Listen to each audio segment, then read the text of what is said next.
First of all, I would like to acknowledge that we are on unceded Mi'kmaq territory and thank them for allowing us to be here.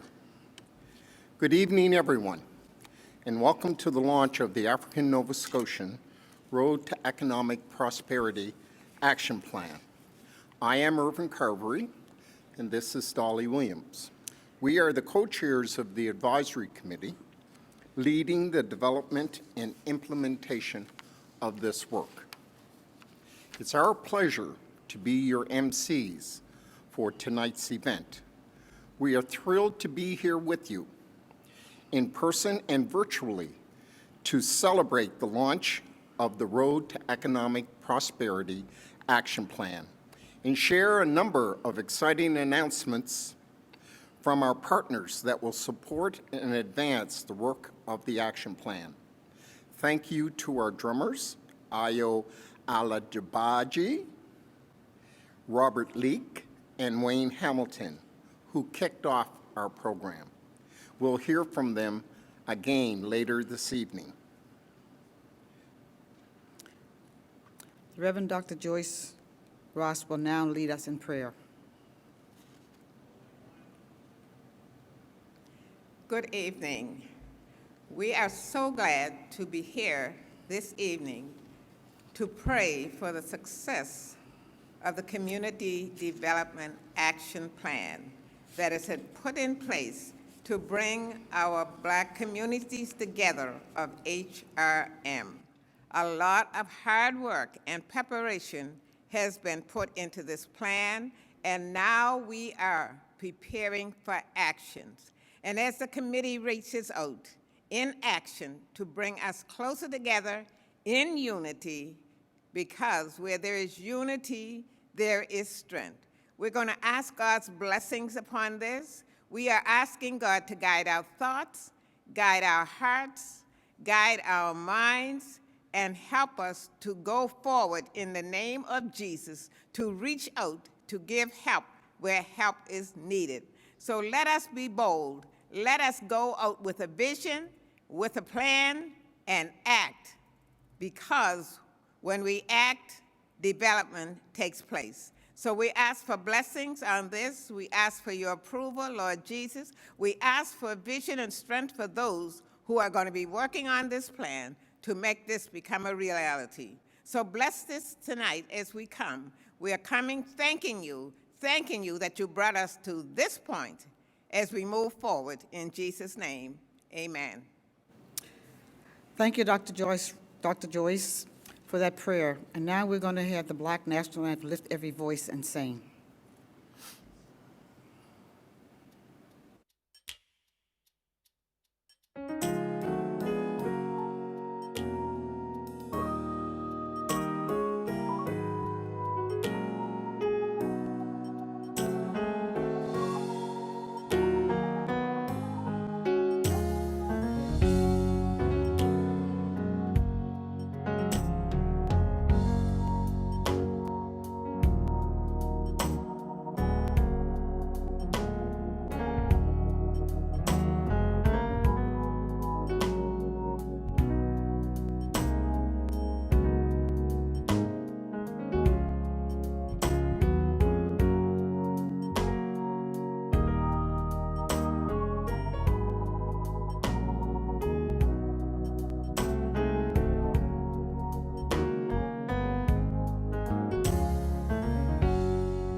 Wayne Hamilton will now offer the libation in honor of the Creator and our ancestors, whose footsteps we stand in today.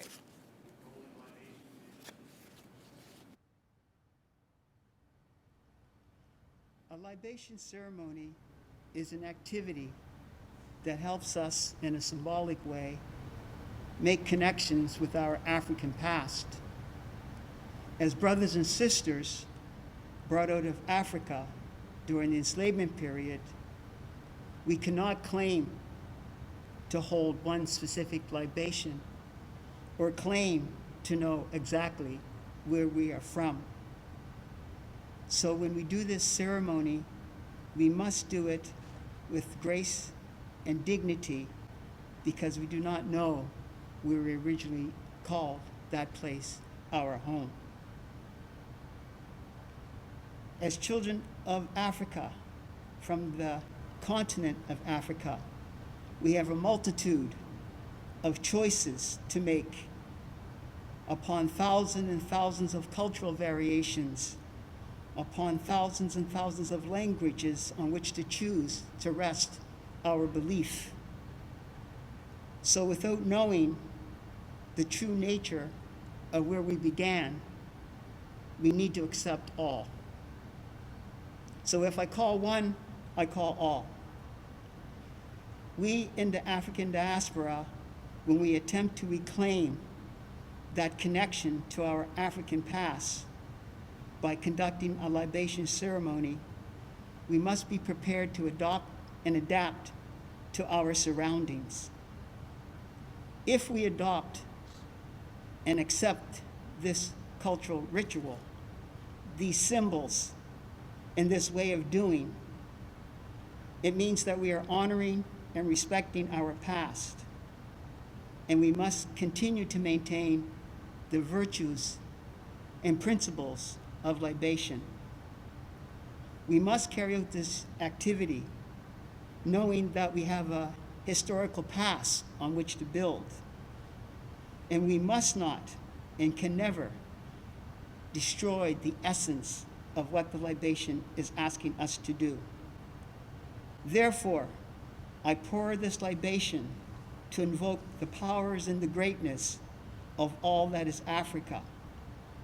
We pour this libation, and in doing so, ask our ancestors to give us blessing and guidance and direction.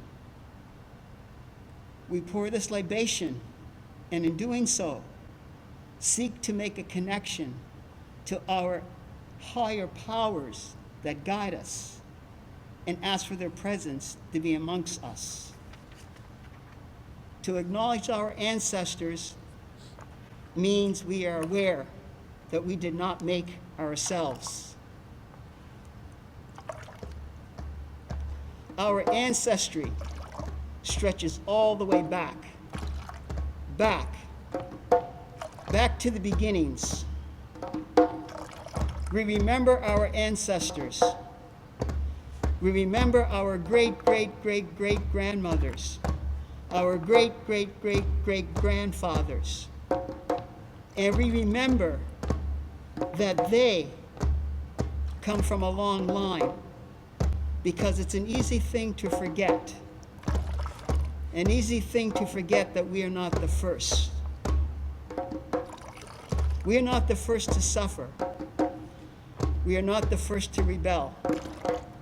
We are not the first to love, fight, or to die.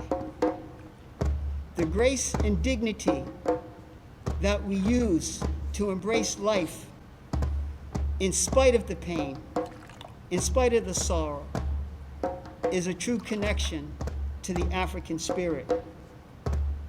It is a measure of what has gone on before, to always be a measure of what is to come. Today, we call upon the voices, the memories of those who are our ancestors, and all assembled guests in witnessing and blessing this gathering. For our African ancestors who were forcibly taken, kidnapped, stolen, from their communities, we pour. For our African ancestors who died resisting the change of bondage, we pour. For our African ancestors who did not survive the journey across the Atlantic, known as the Middle Passage, we pour. For our African descendant ancestors who were killed in their fight for justice, equality, and civil rights, and who died in the struggle for us to be free, we pour. For the African descendant elders who would help give us wisdom and strength and meaning, we pour. And for those generations of African descendant children, born and yet to be born, and who represent the future of tomorrow, we pour. If I call one, I call all. If I call one, I call all. It is done.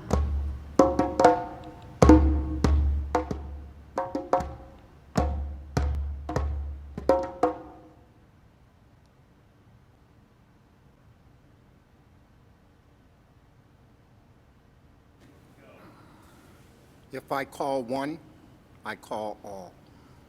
Thank you, Wayne.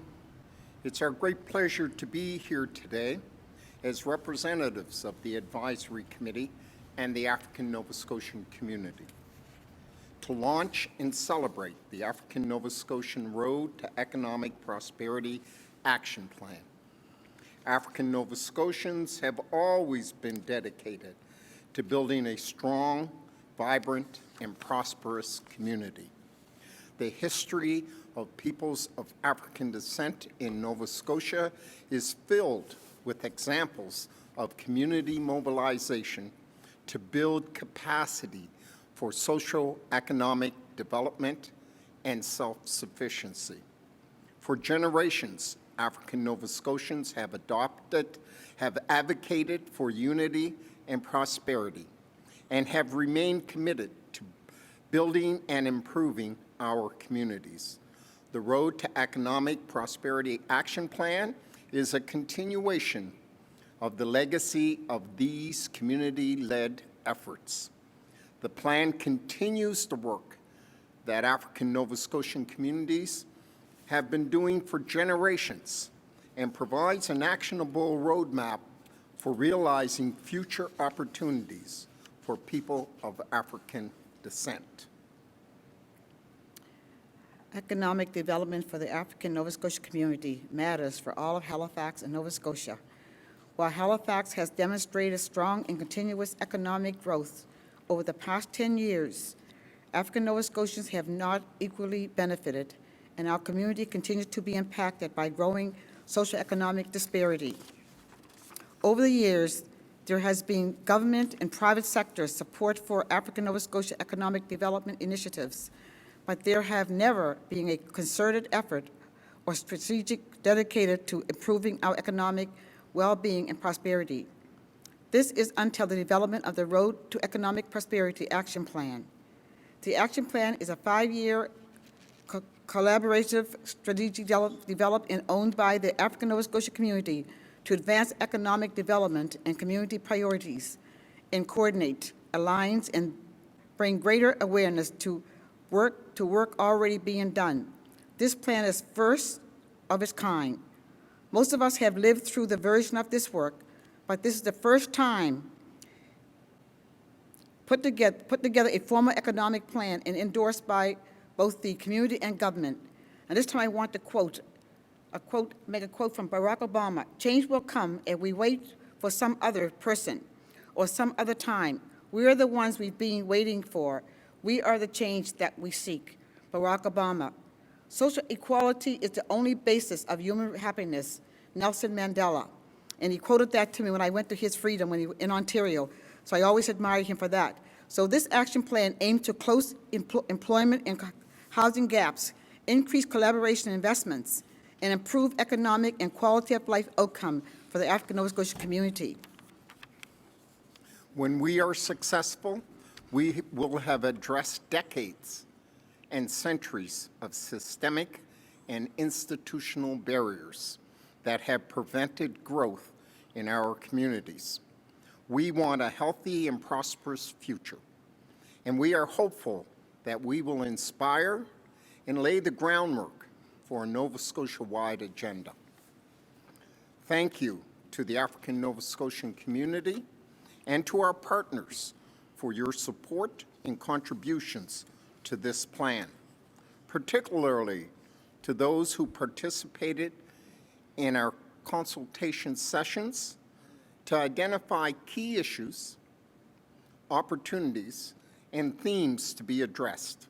We look forward to working together with the African Nova Scotian community and our many partners over the next 5 years and beyond to lead the way for economic prosperity for all African Nova Scotians. I would now like to welcome Mayor Mike Savage to offer remarks on behalf of the Halifax Regional Municipality.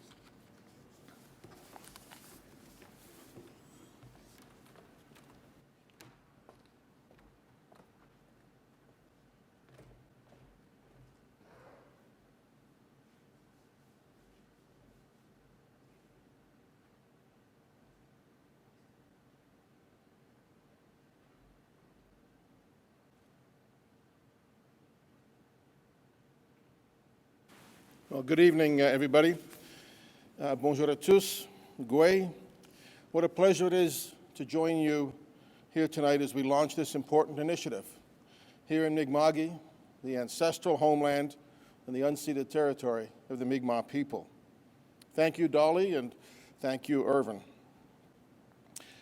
We are here and thank you as well to Nova Center. We're here at Nova Center, a few of us.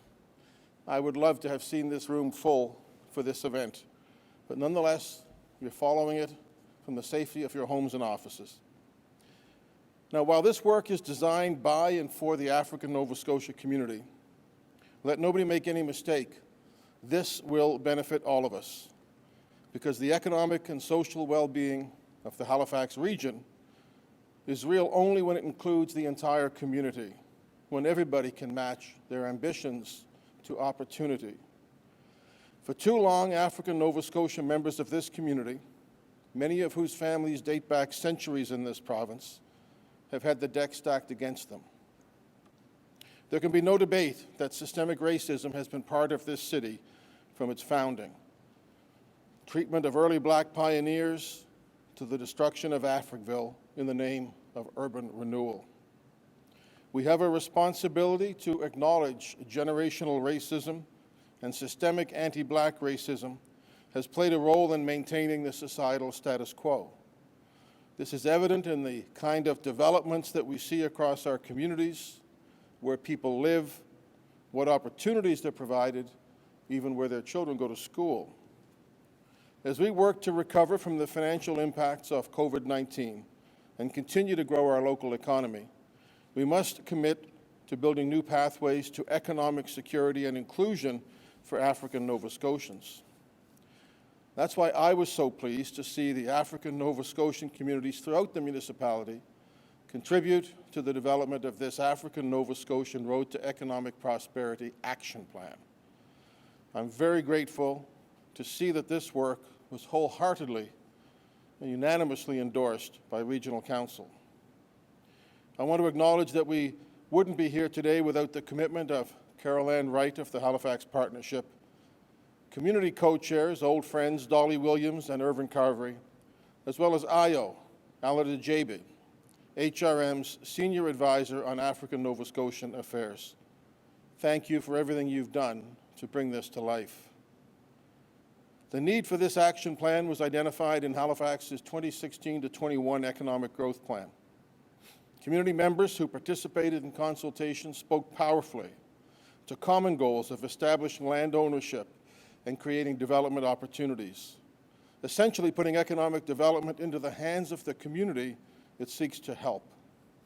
Similarly, they addressed the need to reduce government policy barriers in areas such as land use regulation, improve education, employment, and entrepreneurship opportunities. I do want to thank our members of council for endorsing this work. I want to thank CAO Jacques Dubé and his team for the administration's continued effort to address and redress anti-Black racism. I want to thank as well Wendy Luther for her outstanding leadership at the partnership and her commitment to this project. And I want to thank Chris Ronald and RBC for supporting and sponsoring this effort. The responsibility to improve the economic prosperity of African Nova Scotians rests with us individually and collectively, but it will only be real, it will only be lasting if the tools are given to people who have been denied them for too long. So let's work together to ensure African Nova Scotian residents play a significant role in building a prosperous future in the Halifax region where everybody can match their ambitions to opportunity and we become the municipality that we know we can be. Thank you very much. Merci beaucoup. Walaliuk.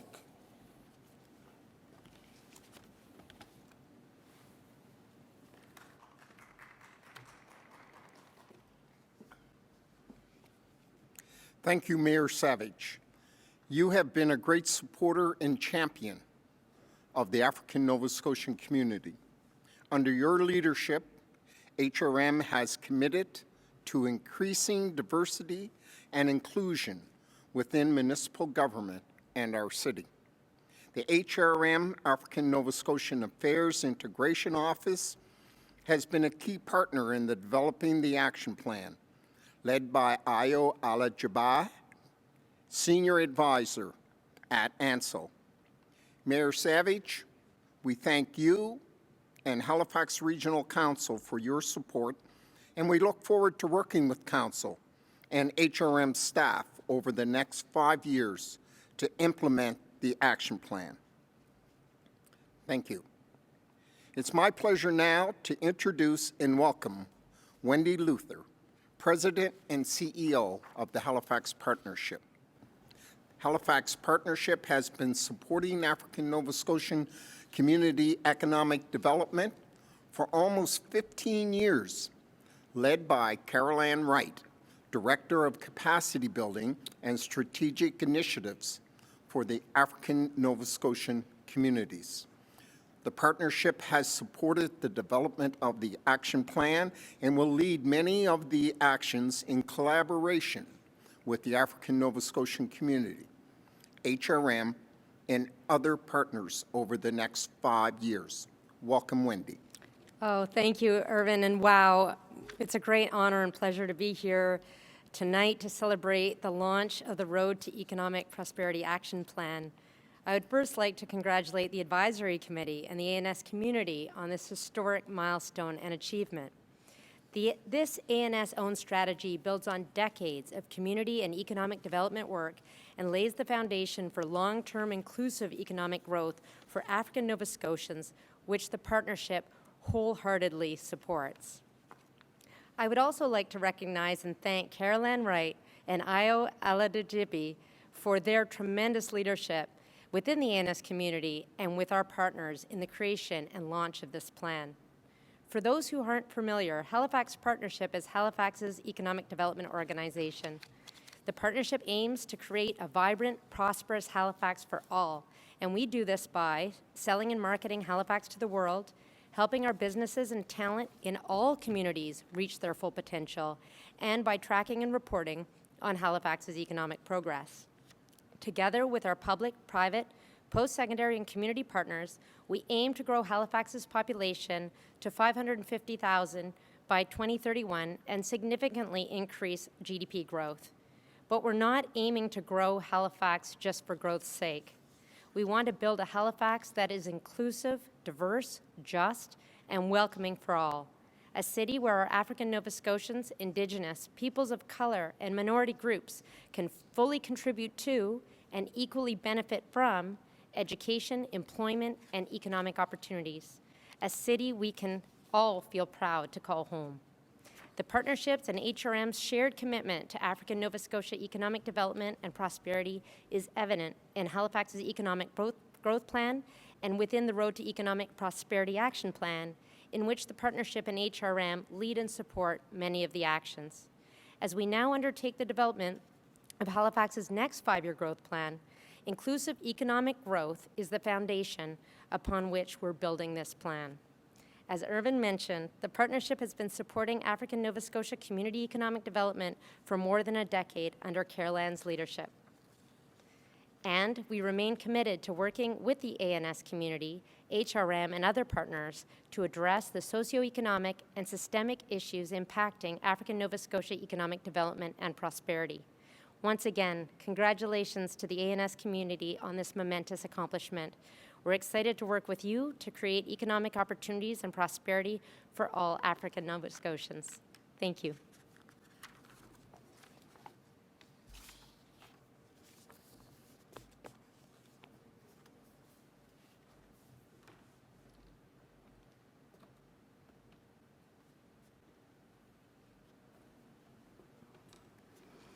Thank you, Wendy. We greatly value the partnership, support, and leadership of the African Nova Scotian economic development over the years, and ongoing demonstration of collaboration between the African Nova Scotian community and the partnership in the MOU with BBI. We are pleased to announce the renewal of the Memo of Understanding. Will now play a remarks from Rustam Southwell, Interim President of Black Business Initiative, followed by the signing of the renewal MOU. Good evening. My name is Rustam Southwell. I'm the CEO of the Black Business Initiative. In fact, the founding CEO since 1996. I want to welcome you to this historic signing on behalf of Halifax Partnership and the BBI. In particular, the launch of the Road to Prosperity for African Nova Scotians. I have to first thank Caroline Wright-Parks for the tremendous work she did in getting this to fruition. It has taken more years than you might think, but it has been a journey of hope and a journey of wisdom for her strategic vision with a team of excellent partners from the community. We at the BBI are proud to be part of this initiative this evening, and we also want to thank Wendy, the CEO for the Halifax Partnership. We don't take signing this memorandum of understanding lightly. To me, it's more of a working document than your typical memorandum of understanding, where there are significant deliverables that comes with it. Things such as to exchange and share expertise and information on business development trends, opportunities and activities of mutual interest, and to benefit its memberships, including organizational activities, conferences, trade shows, and similar events. Also, to collaborate to better align Black business participation with economic development strategies of the Halifax Regional Municipality and the province at large. And a third one, to jointly seek opportunities to engage Black business community and increase their utilization of available business support services. This 2020 has been a historic year where we've seen significant change in economic development with the downturn caused by COVID. On top of that, with the horrendous murder of George Floyd in the US, there's been a new awakening to strategies serving Black community and to create an economic situation that would overcome anti-Black racism. So we congratulate the Halifax Partnership, we congratulate the team, Wendy and Caroline, and BBI feels very proud to be part of what's happening in the African Nova Scotian community on so many levels right now. So enjoy the evening, and congratulations once again.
Thank you, Rustam and Wendy. This renewed MOU will continue the long-standing relationship and collaboration between BBI and the partnership to support the growth and success of Black business and the African Nova Scotian community. I'd also like to thank BBI for its participation on the Road to Prosperity Action Committee's board. We are very pleased to welcome Chris Ronald, RBC's Regional President, Atlantic Canada, to the podium for an exciting announcement. Thank you, Irvin, and good evening, everyone. I'm proud and honored to be participating with such an esteemed group: Irvin, Dolly, Carol Ann, Io, Mayor Savage, Wendy. It's great to hear from all of you. Also, Rustam, it's particularly meaningful to speak after you, given RBC's strong relationship with the Black Business Initiative over the years, and I'm looking forward to hearing the rest of tonight's guests as well. As some of you know, I moved to Halifax just over 2 years ago to assume the leadership of RBC in Atlantic Canada. It certainly was a dream job for me. Moving to a new city and a new province, I was and still am very eager to learn about the history, the people, the culture of this wonderful region. As soon as I got here, I visited every one of our branches from Edmundston, New Brunswick, to Happy Valley Goose Bay in Labrador, and obviously that was before COVID. And I was incredibly impressed. Everyone I met was so talented, committed, and dedicated. But I was also surprised. Coming from a large city like Toronto, I wasn't expecting a team that was so overwhelmingly white. And I wanted to know why. Why wasn't this region's rich Black culture and heritage more heavily reflected in our workforce? And I reached out to our leaders, our Black employees, and also to a number of Black clients and community leaders for insight. And I wish I could say they gave me a silver bullet, but they didn't. And in hindsight, I'm glad, because it opened the door for me and our team to embark on a journey of learning and deeper understanding. It also sparked our desire to drive change, a desire that went into high gear following the tragic and shocking events in Minneapolis last spring. And while it's disappointing it's taken so long for society to address the realities faced by Black, Indigenous, and people of color, or BIPOC, I believe we're now on the verge of real change. First and foremost, society now acknowledges that widespread systemic racism has disproportionately disadvantaged the BIPOC community for far too long. And we've learned how this has impeded the ability of those communities to compete equally in opportunities for economic and social advancement. We can and we must do better. That's why today's announcement is so important. The minute Wendy told me about the action plan, I knew this is something that we at RBC needed to be part of. The priorities we're talking about today are too big for any one organization or group to undertake on its own. It needs to be a collective community effort. As Canada's largest bank, we have an obligation to be part of the change, which is why we've committed $25,000 to the action plan. But we also have an obligation to influence others to follow our lead. My hope after today is that other companies will reach out to Wendy, like I did, or Irvin, or Dolly, or Carol Ann, and say, how can we help? I feel honored that RBC is one of the first investors in the action plan, but I also know our job is not done yet. Our president and CEO has publicly pledged that we'll continue to be drivers of change, and there are a few programs underway that are already doing just that. For example, we've committed $100 million over 5 years in small business loans to Black entrepreneurs, plus established a mentorship program to help Black-owned businesses and help them grow. To upskill and mentor 25,000 BIPOC youth, we're dedicating $50 million to RBC Future Launch programming. As part of this, 40% of all RBC summer opportunities will be offered to BIPOC youth. And here in Atlantic Canada, 100 of our Black employees have created an internal advisory group called the Atlantic Black Action Committee. We're gearing up for an exciting announcement next month with the Black Cultural Center. And we're really looking forward to a special collaboration with a group of young Black leaders and local filmmakers, Kaya Sparks and Joshua Saunders of 365 Media, to create a video series called Black Atlantic Experience. You'll hear more about this in the coming months.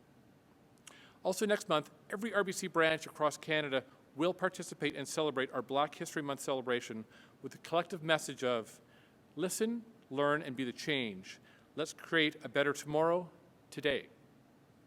It's a call to action for everyone to take responsibility, to be the change we want to see, and to speak up for inclusion for all.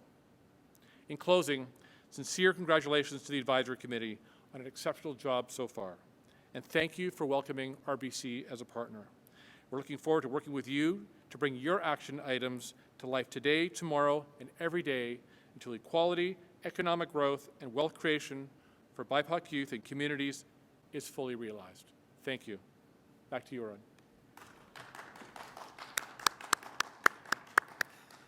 Thank you, Chris.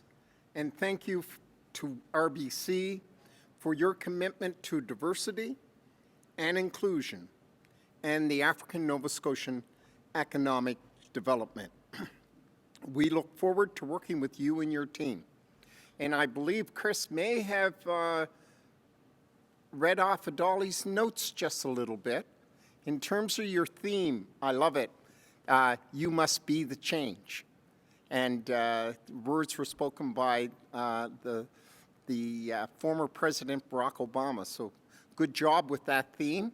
And we look forward to working to ensure that that is implemented throughout Atlantic Canada.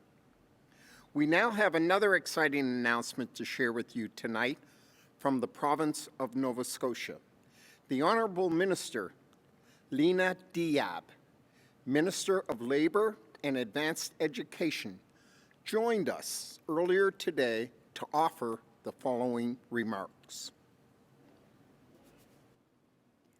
Bonsoir. Good evening. I'm honored to be part of this important announcement today. All Nova Scotians deserve equal access to fair, safe, and productive environments where they can learn, work, and live, and most importantly, where they can thrive.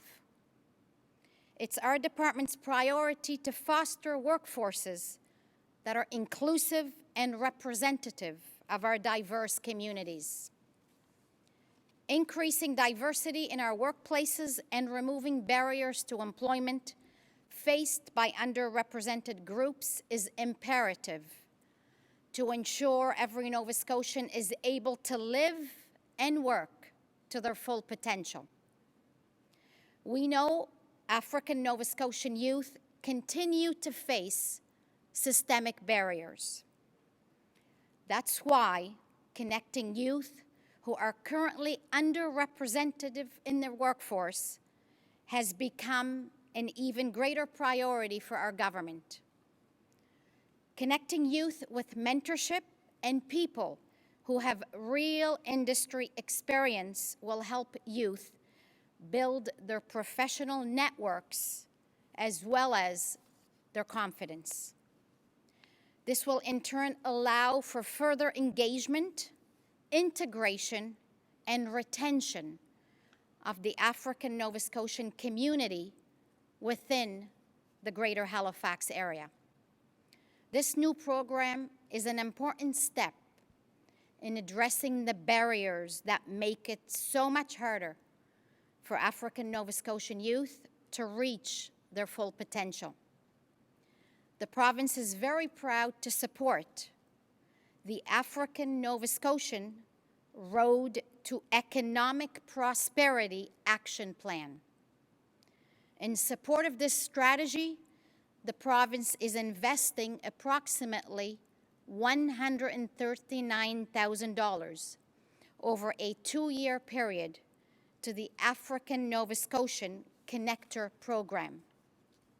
Our government will continue to grow and invest in programs strategically designed to attach young people and those from underrepresented communities to the workforce. I'd like to thank the Halifax Partnership for their work on this new initiative and helping set our youth up for success. Thank you. Merci beaucoup. Thank you, Minister Diab, the Minister of Advancement, Labor and Education. We want to for the support to the Road of Economic Prosperity and Development and launch of African Nova Scotian Connectors Program, which will help increase the participation and successfulness of African youth in our workforce. I would now like to welcome Carol Ann Wright Parks, Carol Ann Wright, Director of Capacity Building Strategic Initiative with Halifax Partnership, and Ayo Adade Jabi, Senior Advisor Officers of the Integration of African Nova Scotia Halifax African Nova Scotia Services Affairs. Welcome, Carol Ann and Ayo.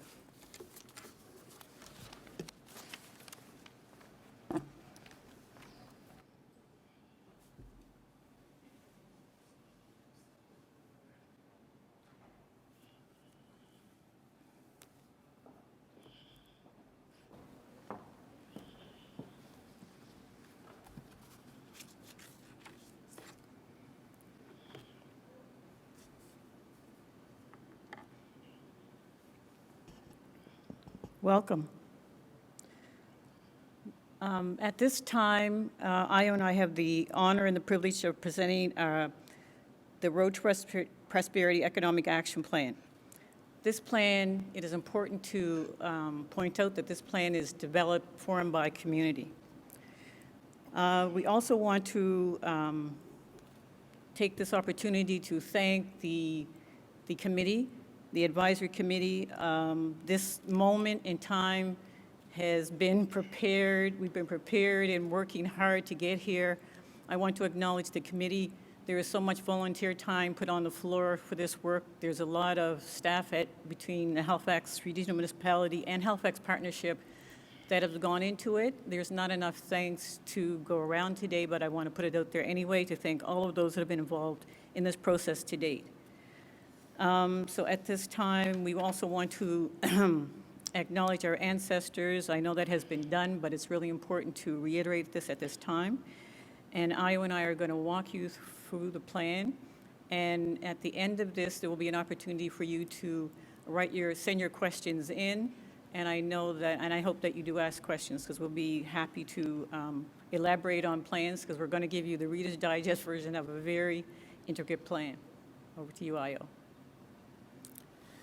Thank you very much, Caroline.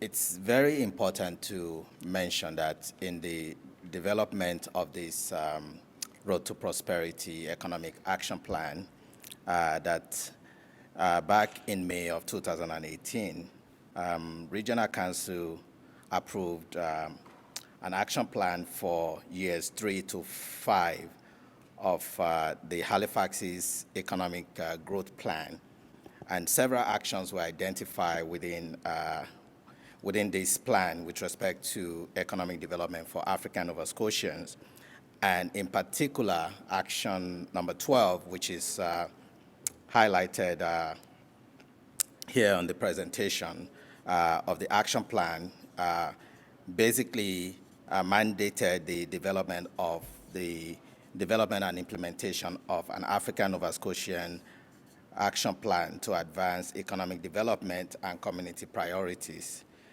As a result of this, the Road to Economic Prosperity Plan has identified strategic priorities and objectives and actions that would drive growth and prosperity within the African Nova Scotian communities, and all of this in alignment with the Halifax growth plan.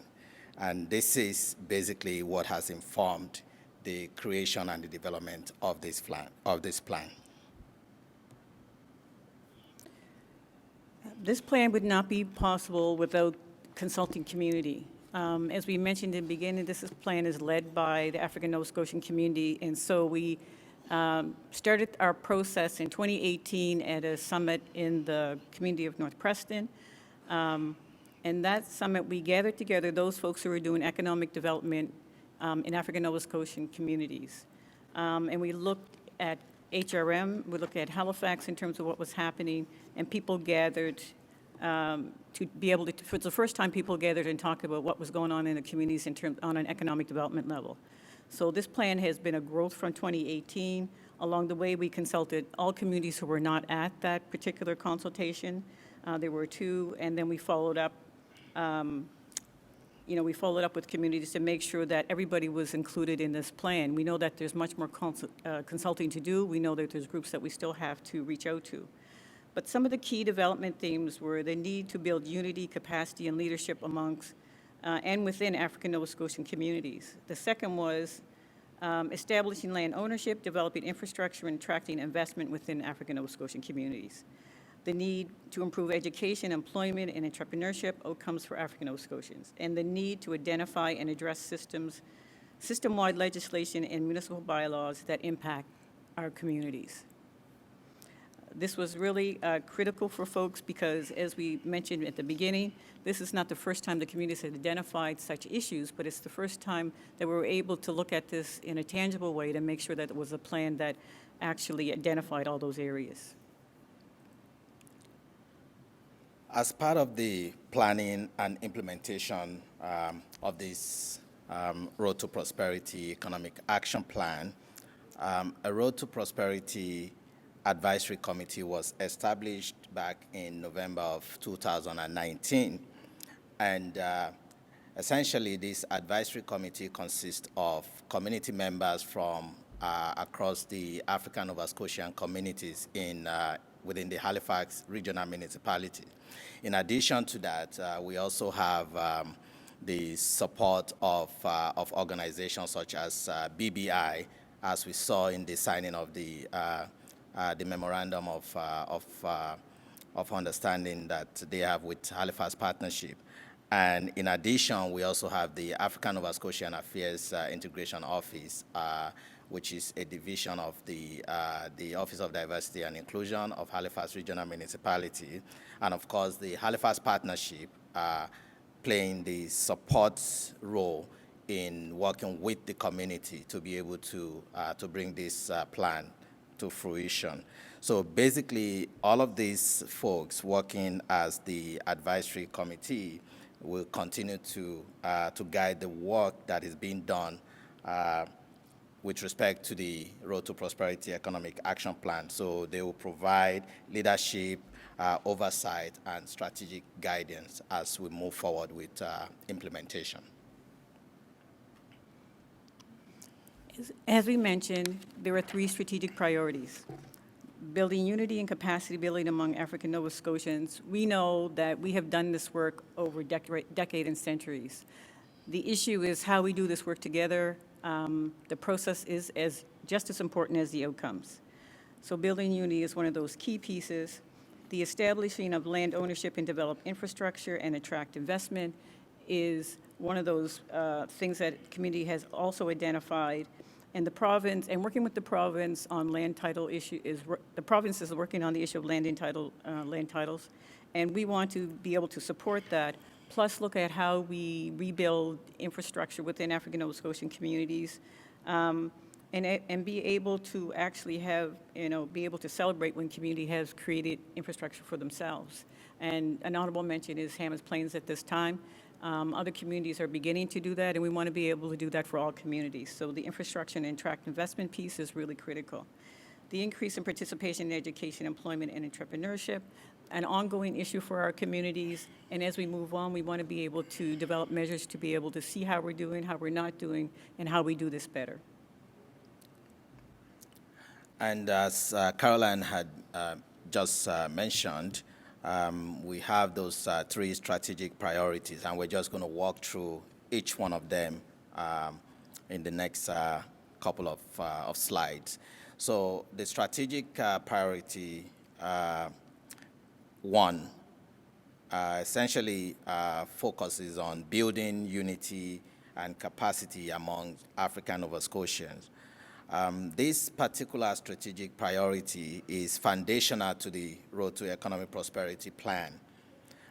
During the different community consultations that were held, a lot of people raised concern around the issue of lack of cohesion and unity within the Black community.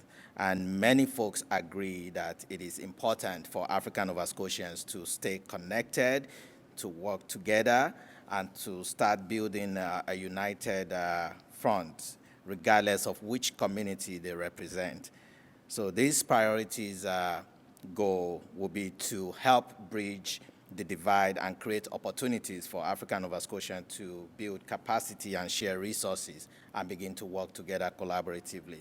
So there are 2 5-year objectives within this strategic priority, and those are the increasing and aligning and collaboration amongst African Nova Scotians community and partners to create transparencies and collective success.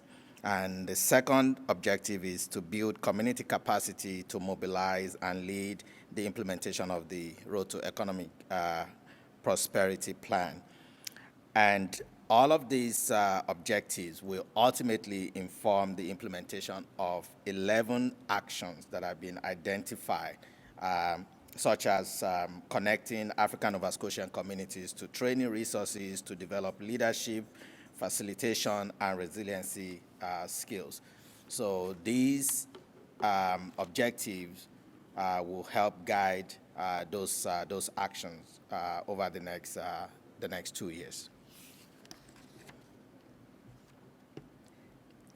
Our second strategic pillar, establish land ownership and develop infrastructure. We just previously explained that particular priority.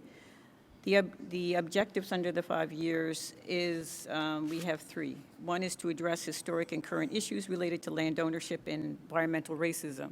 A lot of that work, environmental racism, has been done by Igor Waldman and other folks in the rural communities. Secondly, revitalize ANS communities through investment and development.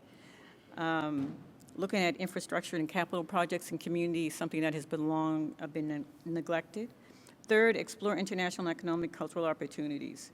To pursue international relationships with African and Caribbean countries, looking at the opportunities for investment and traction, looking at how we trade and investment opportunities. This is something that the community hasn't had an opportunity to do, and we, under the Road to Prosperity, would think it would be really important for us to make connections through those avenues. So the third strategic priority is increase participation in education, employment, and entrepreneurship. Employment, education, and business development were recurring themes at the different community consultations that were held in the preparation of this plan. As many folks within the Black community already know, that unemployment rate for African Nova Scotians continues to remain higher than that of the general population. And similarly, data from the census has also shown that African Nova Scotians earn less compared to the general population. So many in the Black community also believe that there is a correlation between education attainment and income. And studies such as the Black Report from 1994 have also underscored this disparity in education opportunity for African Nova Scotians. So as a result of this strategic priority will have 2 key objectives that will help fulfill those actions that have been identified. So the key objectives that have been connected to these strategic priorities are increase labor force attachment for African Nova Scotia, and also to increase entrepreneurship opportunities within the African Nova Scotian communities. And a few of the actions that have been also identified One here in particular speaks to connecting African Nova Scotians with employment opportunities within the Halifax regional municipality. So all of these actions will help to bring to implementation these particular strategy priorities over the next 2 years. Gaps identified. We know that our community has been researched to death, but in terms of in relation to our consultations, we have found that there's still gaps in research, and qualitative research is one of those important things that we need to have, particularly economic data. It's hard to get. With our communities, we need a baseline that we can begin with that is consistent. So that's one of the pieces that we need to be able to do, and it was identified as still a major gap, although all the research is done. So the objective with the Road to Prosperity is bringing all that data together and to see where the gaps are and where they're not, and where we can give community a clear picture of where we are in economic, our status economically.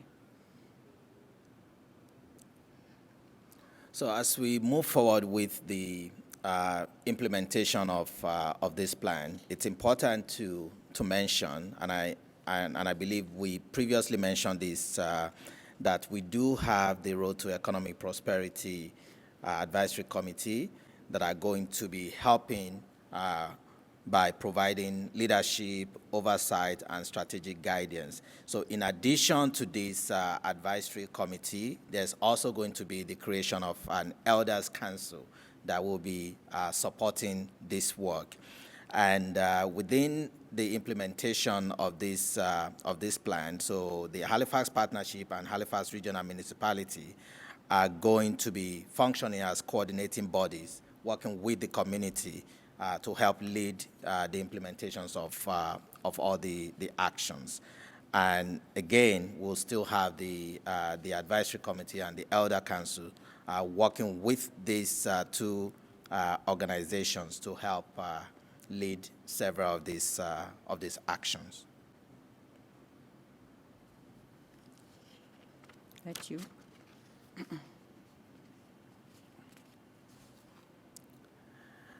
And as we move forward in this implementation, of course, this is going to require all hands on deck. So there will be a lot of collaboration amongst communities. There will be collaboration with private sectors, and I think we've seen a few of that with RBC, coming on board to provide support. And of course, the provincial government, we just heard the announcement a while ago. So there will be connection with Crown Corporation, with businesses, with post-secondary education. So essentially, everyone has a role to play in the implementation and realization of the goals and objective of this plan. Measurement and evaluation. So you've seen part of the plan and how large it is. So how do we measure? How do we know what we're doing, whether we're doing it right, whether it's working, whether it's not? So part of the exciting thing, let me say for me, but for a lot of folks, is the development of a wellness index, a Road to Prosperity measurement and wellness index. That's exciting because it will be the first of its kind, a model that will allow us to keep track and report of our economic progress, well-being, against the actions, key challenges, opportunities, lessons learned, and best practices. This will be really important for community reporting to see where we actually are. We will provide progress to the council as well as to the community and to the subcommittees that require reporting. So this is an exciting piece to that.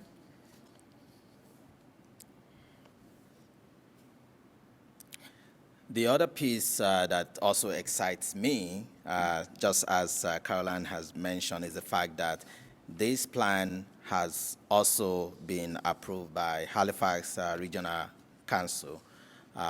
So at a presentation to Council back in September of 2020, the Regional Council unanimously endorsed the plan, and In addition to that, there was also a direction to provide financial support to move the action forward, and also there will be an ongoing reporting back to Regional Council to give an update on how this plan is moving forward. So this is very exciting to realize that our municipal government is fully in support of this economic action plan for the African Nova Scotian community. At this point, we want to thank you. That is our plan. Thank you very much. Thank you.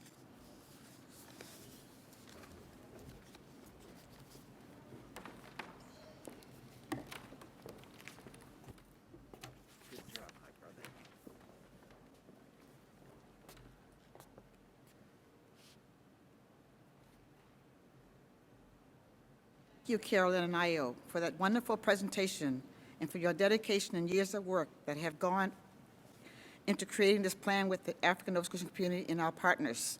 We would now like to welcome questions from the audience. Chavez Bain, member of the advisory committee, will moderate the questions and answer discussion. And Chavez, it's up to you. We turn it over to Chavez. Thanks, Dolly.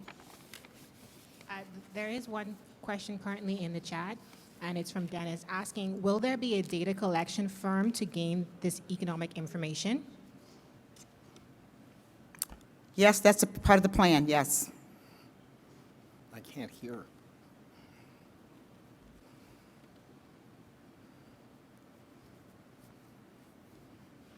Okay. You're free to put your questions either in the chat or in the Q&A box.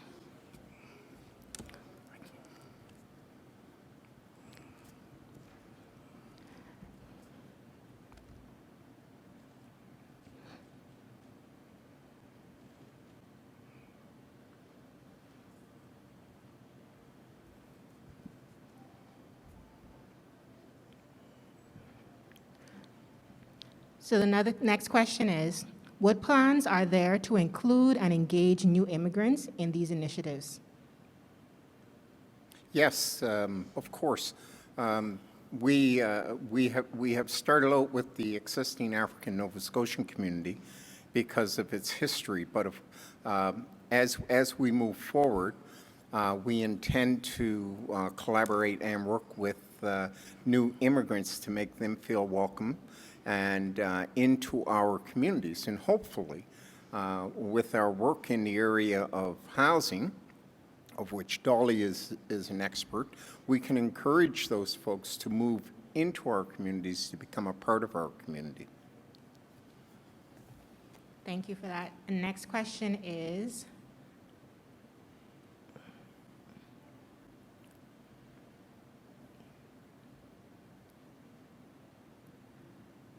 what can others do to support this plan? We would like you to be engaged. You can contact anybody on the committee. Also, if you can't reach members of the committee, you can contact Io or Carol Ann. We're open for new members. We're also looking for new ideas. So any support that we can get, we would love to have your engagement.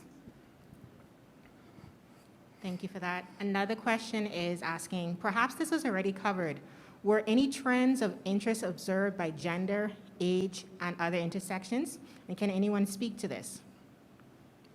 The intersection between age, and I'm making sure that I got this correct, age and gender, yes, we've worked hard in the selection of committee members to ensure that we have a good balance between age and gender. As a matter of fact, I believe that the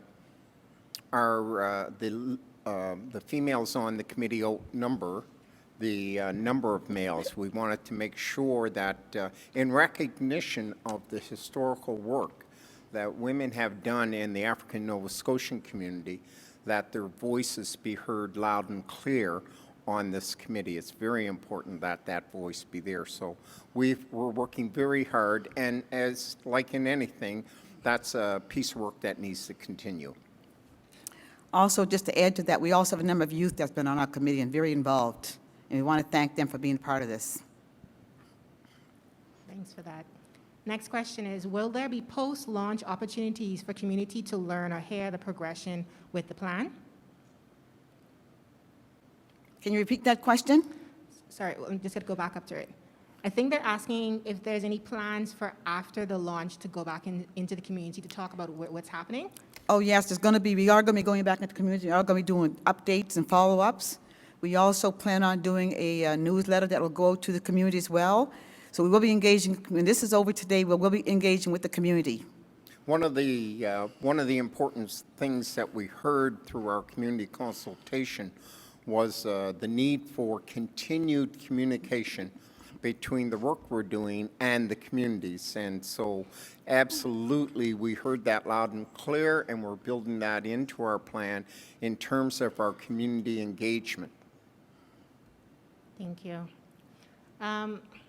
This question comes in from asking, with the 2021, a census year, will this plan encourage the participation of African Nova Scotian communities in order to update the demographics of the African Nova Scotian database? Yes. You know, historically, our African Nova Scotian community has always been underrepresented in terms of the census that have been collected. And that comes from a historical mistrust on the part of the African Nova Scotian community with government collecting information on our communities. But we've developed and we understand the need, as Carol Ann talked about, the index that we want to build for the African Nova Scotian community. It relies in a large part on that collection of data around the African Nova Scotian community. So through our committees, of which members from each of the communities are present, we will be encouraging our community members to participate in the census data, because now we're going to be using that data for our own uses. Also on that, I just want to say that having been a part of the census takers, within the Black community, a lot of times the Black community end up with the short forms and don't get the long form that gives you all the information. So a lot of times the data is not collected from the Black community because we're getting a short form to fill out and not the long form with everything on it. So hopefully that will change as well. Thank you. Another question is this strictly a volunteer committee, or will staff be hired to carry out the plan? The committee is looking at the needs of the work that needs to be done. We are just in the formative stage of forming our subcommittees. And as most people understand, it's at the subcommittee level in which work is the real work gets done. So they're going to identify back to the committee their needs in terms of resourcing. So that is yet to be determined. Thank you. Another question is, excuse me for 1 second. I should have mentioned that we currently have resources available to us through Carol Ann and IO, Carol Ann from the partnership and IO from HRM. And Carol Ann has a very good way of engaging other members of the partnership in terms of the support the committee needs. But that's been there in place since the start, and that will continue. And any other human resourcing or resources we need, I'm sure that we will be accessing. Thank you, Irvin. So the question is, they're curious if other municipalities have expressed interest to learn from the work. Yes, we've had other municipalities want to be a part of this, but we started this off as a Halifax initiative. So once we get ourselves going and get engaged and move forward, then we can look at reaching outside of the Halifax area. But right now, it's HRM that we're concentrating on, but there are other parts of the Black communities across the province that are interested in this project that we're doing. So and for us, that was great to onset when people came and asked us about this project. We're very pleased with it. Thank you. Another question is, how will the Elder Council be established? Pardon? How will the Elder Council be established? That is work that will be done as outlined, that our committee members consists of people representing each of the communities within HRM. And in our communities, as we all know, elders play a very significant role in community activities, either through the church or through the community organizations. So we're going to be reaching out through our representatives on our committee to attract folks to the Elders Committee. Thank you. Another question is, will there be a dashboard for the community to track the progress on the accomplishments? Yes, it will be. That's one of the process that we're working with Carolyn and Io on that make sure that happens. So that is one of our initiatives to make sure that happens. So we will have information. We'll have that data as well. So that has not happened in the past. So this is something new for us. So it's definitely a goal. Another question is, have reparations been addressed in the report? Has recreation been addressed? Reparations. Reparations. You know, that's a question best left to the communities themselves. Our committee will play a supporting role in terms of the aspirations of our communities on the question of reparations. Thank you. Another question is, can those currently not in Halifax but still in Atlantic Canada support as well as become a member? We haven't defined that yet. Okay. Question is, when will this plan be implemented, and have you established priorities and first steps? I didn't hear the question. Sorry, the question asks, when will this plan be implemented, and have you established priorities and first steps? Yes, the committee has met. We did a retreat in which we laid out our strategic plan for our movement forward. And so within that, there are some definite milestones that we must reach. And as I mentioned earlier, the creation of our subcommittees to tackle each of the strategic areas as outlined in our strategic plan. So that is our way forward. Thank you. So this is a long question. So the comment asks, this is an excellent start. Given that this is an action plan, I don't see any specific performance measures, targets, or timelines. How will you measure progress on the plan?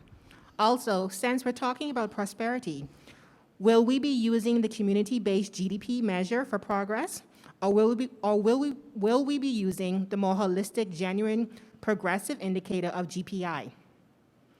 We'll be using both models. That's why it was so important we identified early that we have the index, our own index, which is a measurement for not just our economic well-being, but also our social and health and all of the indicators that give you an idea of how the communities are doing. So that is a very important tool for us, but also feedback from the community is a very important tool. As we all know that normally we have to go out and seek information and ask the questions. So in our plan and in the development of our plan, we identified research as a very critical component. And it's that research that's going to inform decisions in those areas. And also, this work is done by us, for us, so we will be controlling this process. Thank you. Another question is, how will you ensure that your partners / government are held accountable to this process? Well, we're confident in the commitment on the part of HRM in terms of supporting this plan, not just morally, but also financially. They are committed to this plan. With the presence of Io in his position within HRM and Carol Ann at the partnership, those two folks are there to ensure that the the needs of the African Nova Scotian communities are being met. And when we talk about areas such as employment, there will be targets that we will hope for HRM to meet in terms of their workforce. They have that's a very important resource that we can't overlook.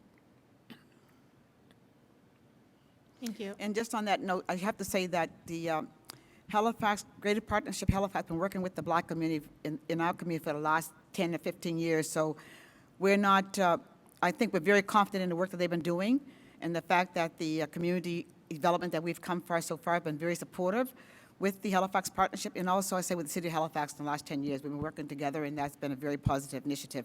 We just have to move those programs and move forward. So we're looking at it in a positive manner going forward. Thank you. Another question is, in what way could people who are interested in supporting this effort but are not of African descent contribute? I think Chris from the Royal Bank summed that up very, very well in terms of their commitment to the work that we're doing. And I believe that other organizations and companies within HRM in the province will see the need for their participation. This work we cannot do alone, and we're looking to those corporations and to come in and to support us in the work we're doing. Financially and resources. Thank you for that. The question is, will there be wage subsidies associated with the workforce work? Will there be, Wage subsidies associated with the workforce work. that is a question we'll have to look at. Wage subsidy, we haven't gotten to that project because we still like volunteering board, so we haven't hit that. That's something we'll have to come back to with a question we have to. That's interesting. That's It is, but yeah, we that's haven't- an interesting concept, and it's you see, that's why we reach out to the community. That's right. Because people come up with new ideas, and it's something that we will take back to the table to have a discussion around. And we do hope to have wage subsidy in there sometimes soon. Thank you. There is a question asking about making the action plan public, and I do believe it can be found on the Halifax Partnership's website. It is public right now. It will be on the web. Will be on the Halifax Partnership website, and I think also be on the Halifax City website. Yeah, you can download it. Yes, it's on right there. now, tonight. Yes. Go to the halifaxpartnership.com, Road to Economic Prosperity Action Plan, and you'll be able to download it as we speak. Yes. Thank you for that. Again, there's a question asking, how will those bridges be built, or how could organizations or people reach out? I didn't hear that last part. Saying, how will bridges be built, or how could organizations or people reach out? Reach out to I'm assuming committee to the members. committee, yeah. Yeah, reach out to committee members. They're listed. They were listed earlier, and they are also on the website. They can by contacting myself or Dolly, Carol Ann, And or IO. IO. And any member in the community. Yeah. So they're clarifying, saying related to those not of African descent. So like, how can the larger community still reach out and support this work even though they're not African? They can of African contact descent? us, and we will definitely get back to them. They can get to us, and we will definitely let them know how they can be a part of this process. Absolutely. We're not excluding anyone from this. The work that we're embarking on is very, very important. It's long overdue. Okay, And I it's think, through partnerships with everybody in our community that we are going to achieve success. and I think that answer can probably go to another question asking, this person is not necessarily in Halifax, but within Atlantic Canada, to tell them to just reach out to the committee themselves to see how they can support the work being done. Absolutely. We're very pleased to hear of people outside of the HRM, outside of the region, interested in the work that we're doing. Because the work we're doing, you know, even though it is African Nova Scotian centered, but if you look at the premise and if you look at the concept, that can apply to our First Nations community, our Inuit community, our Francophone community. So So it is something that, that we're hoping people will actually copy and put in place within their own communities. Thank you. So this is a bit of a longer question. So this is a follow-up to a previous one. So they're asking, can the committee reassess the absence of reparations as an overarching pillar of the plan, given the development of the plan must be a direct result of our history of the transatlantic slave trade, slavery, and racial discrimination, and our global call for reparations? I believe that question, the reparation piece is on the table. We haven't gone through that yet, but I think that's one of the things that's on the table. We have been asked that at community meeting, will we deal with reparation? It will be one of the issues we will deal with down the road, but we wanted to do the plan first and then move forward. That is something, it's a big concern that we have, dealing with reparation that will happen in the future, yes. And as noted earlier in presentations and the work we do, we are grounded in our history. We are grounded in the struggle of our ancestors who were brought here to Nova Scotia, brought here to North America. We understand that it's through that connection that we are here today. And the need for reparations and the call for reparations is a global call by people of African descent. And our work is to support that call. Our work is one of recognizing the systemic racism that puts us in the situation where we are today, that this work needs to be done. So, yes. It will happen. And also, as Io mentioned earlier, the African Nova Scotia communities are a lot higher in unemployment rate than other communities within the province. So we are definitely looking at that piece as a reparation because we've been here for over 400 years, and we still feel that we are underserved. So we are going through all that process, all the reparation, all those things will take place. So we're hoping that that's one of our agendas we're looking forward to. Thank you. Another question is building infrastructure in the Preston Township a part of this plan? For example, we need sidewalks so we can walk safely while getting physical activity. This is important and needs to be addressed. The Preston Township, along with all the other Black communities in Preston Township, is a part of this project, and yes, we are looking at all those initiatives. We also asked the community to come forward with their ideas. That would include all the Prestons, Cherrybrook, Lake Loon, North Preston, whatever, to come sit down with us and talk about that in the township, and the sidewalks is a main issue in the Black community. And right now, we're dealing with that in East Preston around the daycares, doing a project on transportation, because there is no sidewalks in our community, and the speed limit is 70 miles an hour going through the Black community, with 50 going through the white community. So that is a major issue and a major concern for the Black communities. So yes, will be addressed. These issues, these individual issues around communities and what's there and what's not there, we recognize. We are there to support. We're not here to determine what the issues are for each of the communities. That would be an intrusion on the communities themselves. But what the communities come up with, we want the communities to identify what their needs are, and we are here to support them.